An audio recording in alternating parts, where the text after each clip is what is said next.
அபூர்வ ராகங்கள் படப்பிடிப்பு தளத்தில் பாடலுக்கான கலந்துரையாடலில் எம்எஸ்வி கிட்ட பாலச்சந்தர் பேசிக்கிட்டு இருந்தார். படப்பிடிப்பு தளத்தில் எல்லா வேலைகளையும் செய்து கொண்டிருந்த அந்த படத்தோட நாயகனான கமலும் உடன் இருந்தார். பாடலுக்கான ஒத்திகைக்கு போகலாமான்னு பாலச்சந்தர் கேட்க கையை பிசைஞ்சு கொண்டிருந்தார் எம்எஸ்வி. நாளை வச்சுக்கலாமான்னு கேட்டார். அந்த தயக்கத்திற்கு காரணம் பாடல் வரிகள் இன்னும் வராதது தான் என்று அறிந்த பாலச்சந்தர் கோவத்தில் செவந்தார். என்ன பண்ண சொல்கிறீங்க? பெரிய கவிஞர் என்பதற்காக எத்தனை நாள் காத்திருப்பது என்று சத்தமிட்ட பாலச்சந்தரை எம்எஸ்வி சாந்தப்படுத்த முயன்றார்.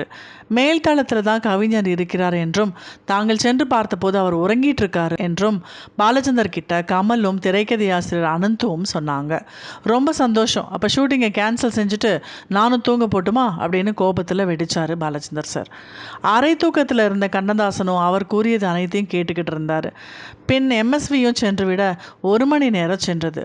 எழுந்து விட்டாரா என்று பாருங்கய்யா, எதையாவது எழுதி கொடுக்க சொல்லுங்கய்யா, எல்லாத்தையும் நானா எழுத முடியும், வந்தால் எழுத மாட்டேனா அப்படின்னு நொந்துக்கிட்டார் பாலச்சந்தர்.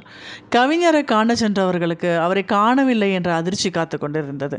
கவிஞரின் உதவியாளர் கேட்டதற்கு பாடல்களை எழுதி கொடுத்து விட்டு சென்று விட்டார்னு பதில் கிடைச்சது.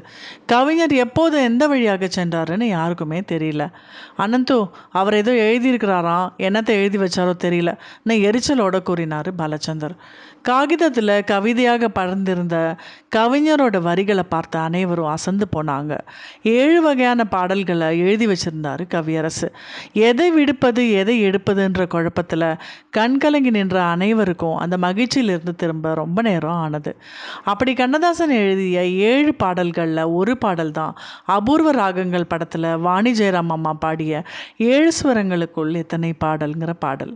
இந்த பாடலுக்காக சிறந்த பாடகி என்ற தேசிய விருதும் கிடைக்க பெற்றார் வாணி ஜெயராம்.